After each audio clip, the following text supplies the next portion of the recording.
Hello, hello, hello. It has been a while since I recorded anything. So, I recently received a question from someone in my inbox, and the question that they had was, um, Nikki, you've already expressed what the things that your anxiety doesn't exactly interfere with.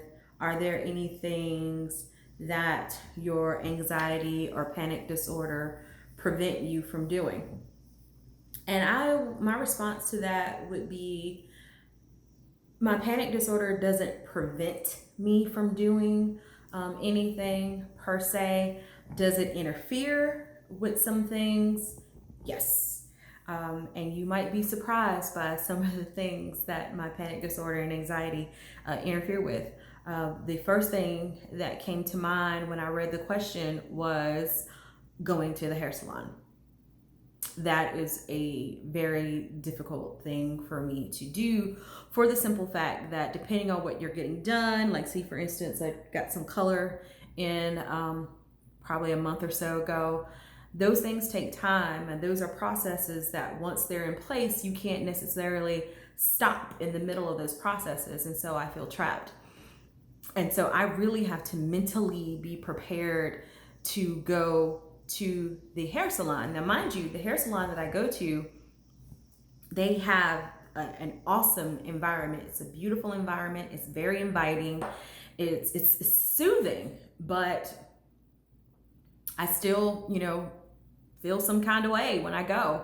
I remember when I went to have the highlights put in, as soon as I sat down in the chair and she draped the thing around my neck, I was like, oh God. I felt my heart drop into my stomach. I felt that warm sensation that I normally get, and I was literally having to talk to myself in my head to keep me calm. And my stylist doesn't know it, but at the time, when it was time for her to rinse out the stuff out of my hair, and she left me in the wash room, shampoo room by myself, for whatever moisturizer or whatever it is that she was putting in my hair to sit for a while. I was grateful for that time alone, because I was sitting there going, okay, you can do it, you can calm yourself down, all that kind of good stuff. And so that was something that I had to do, and I have to do that from time to time if I'm in that type of environment. Another environment in which my panic disorder and anxiety rears its ugly head is if I go, and I don't go often, as you can probably tell, but if I go to the nail salon, which is something that should be very soothing and comforting and relaxing, but it's not necessarily the case for me, because again, just like when I'm getting my hair done, once that process has begun, I feel trapped. And so my heart will begin the race, and I'll get that flush sensation. Or I just start looking for the exits, and I'm ready for them to get through the more difficult stuff, so that if I need to bolt out, I can. And there have been instances in which they were getting ready to put the nail polish on, and I said, you know what? Don't need nail polish. I'm just ready to pay. I'm ready to go. And they're like, ma'am, it'll only take one more minute. No, I need to get out of here. I need to go. So they probably thought I was crazy, but it is what it is. Um, but yeah, those are instances in which my panic disorder and anxiety rears its ugly head. It happens sometimes in the grocery store. I can be grocery shopping, and I end up having to leave my grocery cart where it is. I just get overwhelmed by everything that's around me, and I just feel the urge to run. Um, a lot of times I just run outside to my car and turn the air up on high and just take deep breaths to try to get myself together. And there's nothing in the grocery store that I know of that will trigger it. It's just the act of shopping gets overwhelming, which is probably why I'm an online shopping addict, because that's easy. I rather get something in the mail that I can't fit and mail it back, rather than have to go to a department store and have to interact with people. I just rather do it online. And so Amazon Prime is probably one of the best inventions on this side of the earth. And let's see, the other thing, if I go into clothing stores, like, and nothing against these establishments whatsoever, and I do still shop in them, but I have to be mindful of the reaction that I'm going to have when I'm in those types of places. And those places in particular, you're probably naming some of them already yourself: Burlington Coat Factory, Marshalls, Ross, TJ Maxx.